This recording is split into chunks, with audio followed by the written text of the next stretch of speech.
Praise lord. ఈరోజు దేవుని వాగ్దానము యోబు గ్రంథము 23వ అధ్యాయము 7వ వచనం కాడి నుంచి చదువుకుందాం చూడండి. అప్పుడు యథార్థమంతుడు ఆయనతో వ్యాజ్యమాడవచ్చును, కావున నేను ఎన్నటికిని నా న్యాయ విధుల వలన శిక్షణ అందకపోదును. నేను తూర్పు దిశకు వెళ్ళినను ఆయన అచట లేడు, పడమటకు వెళ్ళినను ఆయన కనబడలేదు. ఆయన పనులు జరిగించు ఉత్తర దిశకు పోయినను ఆయన నాకు కానవచ్చుట లేదు. దక్షిణ దిశటకు ఆయన ముఖము త్రిప్పుకొని ఉన్నాడు, నేను ఆయనను కనుగొనలేను. నేను నడుచు మార్గము ఆయనకు తెలియను.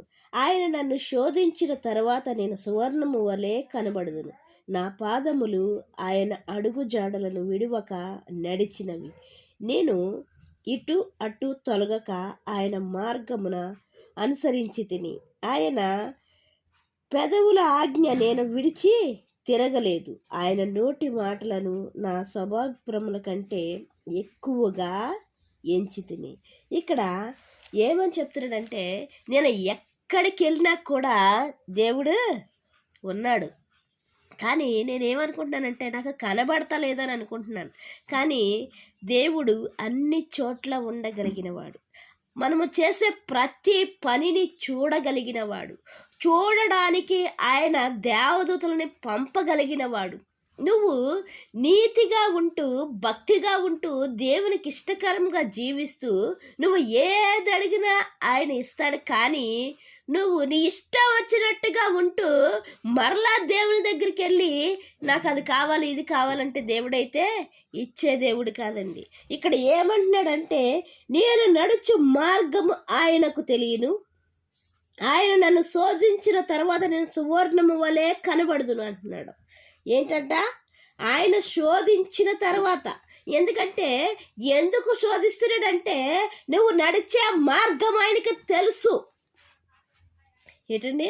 నువ్వు నడిచే మార్గము ఆయనకి తెలుసు. నువ్వు వంకరగా నడుస్తున్నావా, నిబ్బరంగా నడుస్తున్నావా, లేకపోతే దేవునికి ఇష్టకరంగా నడుస్తున్నావా, లేకపోతే నీకు ఇష్టకరంగా నడుస్తున్నావా అనే విషయం దేవుడికి తెలుసు. కాబట్టి నిన్ను ఒక మంచి దారిలో పెట్టడానికి, మంచి మార్గంలో పెట్టడానికి ఆయన ఏం చేస్తున్నాడు? నిన్ను శోధిస్తున్నాడు. అది ఏ విషయంలో అయినా సరే నిన్ను శోధించినప్పుడు నువ్వు ఎలాగుండాలంటే చూడండి, నేను నడుచు మార్గం ఆయనకు తెలియను కాబట్టి నేను జాగ్రత్తగా నడవాలి అనే ఆలోచన మనలో ఉండాలండి. ఎందుకంటే మనుషులకు మనం సమాధానం చెప్పవలసిన అవసరం లేదు. ఎందుకంటే సమాధానం చెప్పలేని స్థితిలో మనము ఉండేవారుగా, గర్వంగా ఉండేవారుగా ఉంటున్నాం. ఎందుకంటే వాళ్ళకి మనం సమాధానం చెప్పేదేటి, చూస్తే చూడనే, వింటే విన్నే అనే గర్వంతో మనిషి నడుచుకుంటూ ఉంటున్నాడండి.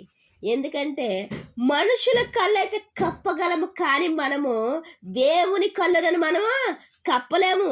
ఎందుకంటే నువ్వు నడిచే మార్గం ఆయనకు తెలుసు, నీ మాట తెలుసు, నీ చూపు తెలుసు, నీ నడవడిక తెలుసు, నీ తలంపులు తెలుసు.